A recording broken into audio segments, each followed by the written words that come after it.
E aí, vida longa e próspera, paz e amor, pessoal. Vou dar continuidade aqui um pouquinho sobre o nazismo, né, na Alemanha.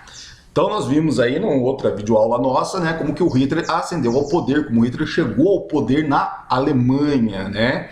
E ele vai unificar então o cargo de chanceler e presidente com a morte do Hindenburg, que era o presidente ali. Então ele se fortalece. E ele tem um ambiente propício ali, então, para consolidar o seu poder. Não tem mais partidos de oposição, ninguém mais fala mal dele, fala contra ele. Ele impôs uma censura na imprensa, ele foi caçando jornalista, perseguindo através da sua SA, né, da sua milícia e da sua SS, caçando opositores, pessoas que pensavam contra o governo nazista, e dessa maneira, então, sem oposição, o Hitler agora convoca eleições e, logicamente, é consolidado como líder da Alemanha. É lógico, você não tem oposição, você não tem uma crítica com relação a ele, né? Se alguém ameaçou criticá-lo, já sumiu, ninguém sabe mais do cara. Então, sem oposição e perseguindo ali qualquer um que é contra, né? E pessoas com medo dessa perseguição, logicamente, o Hitler se consolida nas eleições como líder. E aí, então, ele começa a entrar na questão que de criar, né, o Estado ali de acordo com a sua ideologia. Né? Ele começa o quê? A querer moldar o seu país de acordo com o que ele pensa, do que ele acha que é correto, né? E quando você não tem oposição, que você sufocou a oposição, isso é fácil. Então, o que ele começa? Primeiro, o Hitler ele pega na questão do revanchismo. O que é revanchismo? Revanche. Você tem um sentimento na Alemanha que eles perderam a guerra, porque os líderes alemães foram covardes, eles não lutaram até o fim. Se tivesse lutado até o fim, eles teriam vencidos.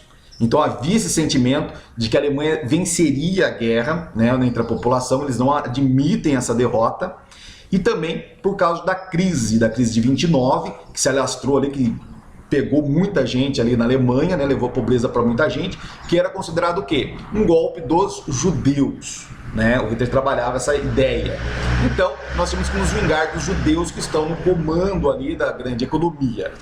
Então, dentro desse sentimento, né, de revanche, o Hitler apresenta como o grande cavaleiro da esperança, o grande cara que vai se vingar pelo povo alemão, né? E aí ele lança então o quê? O seu plano, né, de ideológico ali, que começa com o pan-germanismo, pan-união germânico, dos germânicos. Então ele coloca a ideia do quê? Que todos os germânicos, né, todos aqueles descendentes dos povos germânicos deveriam se unir dentro dessa glorificação, né, que são os arianos, que é o povo ali que deve dominar o mundo, né? Então ele prega essa união, o que faz com que o nazismo se estenda a outros países onde há a presença de alemães, inclusive no Brasil, no sul do Brasil, você tem ali grupos nazistas, né, que foram formados na época, partidos nazistas criados na época.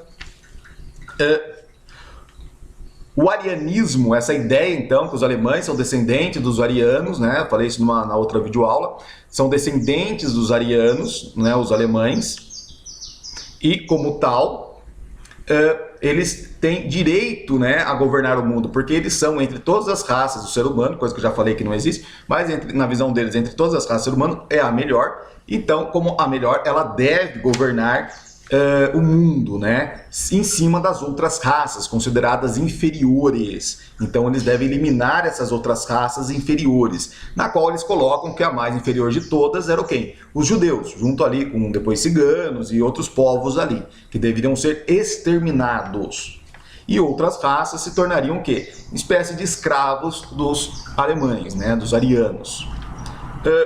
O antissemitismo, eles culpam os judeus, né? Como o judeu é a raça inferior, como eu falei aqui.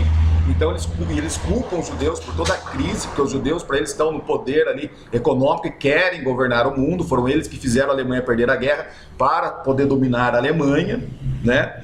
Dentro desse pensamento, então, ele vai pegar um inimigo comum, vários povos, várias pessoas também que nutrem então essa raiva contra os judeus, uma raiva que é gerada ali desde a Idade Média, né, principalmente dos cristãos contra os judeus.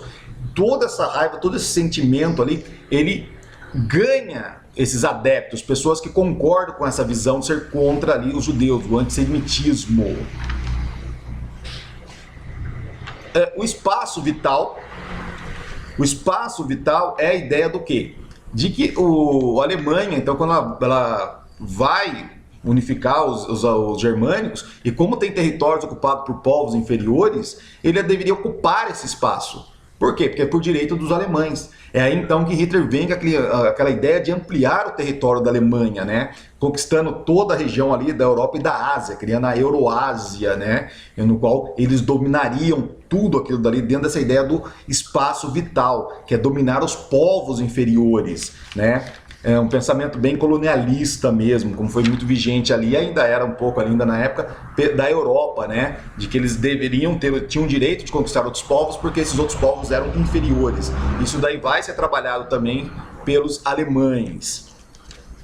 E também a questão do quê? Da luta contra o comunismo, né? Você vai ter aí o anticomunismo muito pregado pelo Hitler. Hoje, numa espécie de fake news, uma distorção histórica, numa reconstrução histórica, se coloca que o nazismo era um partido comunista, sem base histórica alguma. Lembrando que história não é achismo, história é baseada em fatos, em documentos, em relatos, em provas. O Hitler, no livro dele, Minha Luta, né, My Life, né, Minha Luta, ele vai colocar ali o quê? Ele vai colocar que a grande missão dele era lutar contra o comunismo. Né? Ele era um combatente do comunismo, ele se coloca como isso. Por quê? Porque havia medo dos empresários, né, desses avanços comunistas, não só o comunismo em si, mas a implantação, por exemplo, de certos direitos trabalhistas que prejudicariam os empresários, né? Então, tudo isso daí faz com que os empresários apoiem a visão dele, né? E toda aquela classe média também, que tem medo do pouco que conquistou, achar que vão perder tudo ali com a implantação de um comunismo. Então, o Hitler também trabalha essa ideia. E tudo isso também com uma ideia de militarização. Os militares, né? Então, eles são apontados como o quê? Que o exército é forte, que o exército impõe ordem, que o exército não tem corrupção, que o exército faz o melhor para um país porque ele foi treinado para morrer por esse país. Dentro dessa ideia de militarização, então, o Hitler passa o quê? A militarizar a Alemanha, né? Passa-se então, pessoal, a colocar que militar é bom. Então, ele coloca que toda a Alemanha deve ser militarizada. Então, a educação, a organização, tudo deve obedecer uma disciplina militar. O que na verdade que acontece? Você tem um comando maior, porque numa disciplina militar, o que você tem? O obedecer sem questionar. Se quem está em cima manda, você não deve questionar se está errado ou não, você simplesmente obedece. Porque assim numa estrutura militar, se o militar manda você ali com um alvo pintado no peito, na linha de frente de batalha, o soldado não deve questionar, ele deve cumprir isso, né? Por quê? Porque alguém ali está ordenando. Isto é o trabalho militar.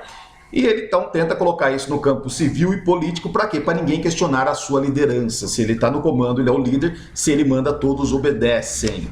É então que começa, dentro de tudo isso, essa imposição ideológica do Hitler. Ele vai impondo a sua ideia, que vai ter força na propaganda. Como eu falei, a propaganda, eles investem muito sobre isso, e a propaganda vai ser bem diversificada, cartazes principalmente, mas filmes, eles vão patrocinar filmes, né, que vai competir ali em termos de produção com Hollywood até, e não só isso, você pega, por exemplo, as Olimpíadas de Berlim. Gente, a Olimpíada de Berlim foi um grande espetáculo mesmo para todo mundo, né? Ela que inaugura, assim, esse grande espetáculo que hoje são as Olimpíadas. Mas começou ali com um grande evento no qual o Hitler buscava mostrar sua superioridade alemã. E, por um outro lado, também na sua ideologia, a censura. Ou seja, qualquer coisa que fosse contrária, qualquer coisa que pudesse fazer uma crítica à sua linha de pensamento, era o quê? Perseguido, era duramente negado, né? Então, dessa maneira, tudo que ele falava era bom, era positivo. Por quê? Porque você tinha uma censura, né, na imprensa, na arte, no conhecimento. E nisso, então, você tem o quê? Uma idolatria sobre o Hitler. Ele é colocado como o Messias, né? O Messias que veio para salvar a Alemanha, o Messias que vem para salvar o povo, o Messias que vem instituir a ordem novamente, a justiça. Então, cria-se essa aura de herói para ele, né? E como não havia opositores, né? Ninguém contestava isso. Então, ele legitimava o poder dele. E para manter mesmo o domínio, aí ele vai pegar como todo regime ditatorial faz. Ele vai pegar na educação. Por quê? Porque se uma pessoa tem uma boa educação, ela tem conhecimento. Se a pessoa tem conhecimento, ela questiona as coisas, né? Nós somos capazes de questionar. Só que para isso nós temos que ter conhecimento, tá? Então ele começava a colocar que a educação ela estava infiltrada de comunistas e começava a perseguir professores que faziam com que os jovens pensassem. Observe, né, que isso é uma discussão até atual, onde vem com aquela história de escola sem partido, o professor não pode ter... Gente, na verdade é assim, falar que um professor manipula o aluno a ter uma certa ideologia, não, isso é mais um líder religioso que faz isso. Porque ele pega a pessoa pelo sentimento, e é o sentimento que você manipula alguém. Pela razão, que é pelo conhecimento, você não manipula. Você dá ferramentas para a pessoa pensar por conta própria. Se o professor tenta te impor uma ideologia política, só que se você tem informação, você é capaz de aceitar ou negar isso. Você é capaz de questionar, porque você tem conhecimento. E o conhecimento faz você pensar, faz você questionar as coisas, né? Já o sentimento não, o sentimento se apela, é isso, bota uma bomba no corpo, explode, dá todo o seu dinheiro ali e beleza. O sentimento é que faz você fazer coisas loucas, vamos assim dizer. Então, mas era colocado então que a educação estava cheia de comunistas infiltrados, então todo professor que oferecia uma visão crítica aos jovens, que ensinavam ideias diferentes ali para a pessoa pensar, eram colocados como comunistas e perseguidos. Então dessa maneira, foi mandado embora vários professores, né? Foram perseguidos vários professores, livros foram censurados, porque colocavam, olha, isso é um absurdo o jovem ter esse conhecimento. Não, a questão não é o jovem ter aquele conhecimento ou não, o jovem ser capaz de compreender aquele conhecimento. Mas vários livros foram censurados, que foram colocados que distorciam para os jovens a visão, o conhecimento. Então houve uma censura do conhecimento, ou seja, você está limitando a pessoa a um certo campo de conhecimento, né? Você está tirando a capacidade da pessoa de ser crítica. Então, depois de toda essa perseguição aos professores, essa mudança no regime educacional, vem a juventude nazista. Ela começa como um movimento, depois se torna algo oficial obrigatório, que é onde todo jovem tinha que fazer parte da juventude nazista, no qual eles aprendiam então sobre o que era o nazismo. Eles idolatravam Hitler. Hitler era colocado nas escolas, né, com uma armadura, bandeira da suástica ali, como um grande cavaleiro, né, o cavaleiro que buscava o cálice sagrado que nesse caso era o sangue puro, o sangue, né, do povo germânico. Então havia essa idolatria, eles tinham que treinar fortemente questões práticas, esportivas, porque eles eram germânicos, então eles tinham que mostrar a força do povo germânico, né? A questão física, a questão que são uma raça superiores, né? E ao mesmo tempo você tinha então essa manipulação no conhecimento deles para aceitarem e glorificarem o governo, uma vez que eles tiraram, né, todo o poder crítico da educação ali na Alemanha. É isso então que nós temos a instauração do regime nazista na Alemanha. Ok, pessoal? Até mais!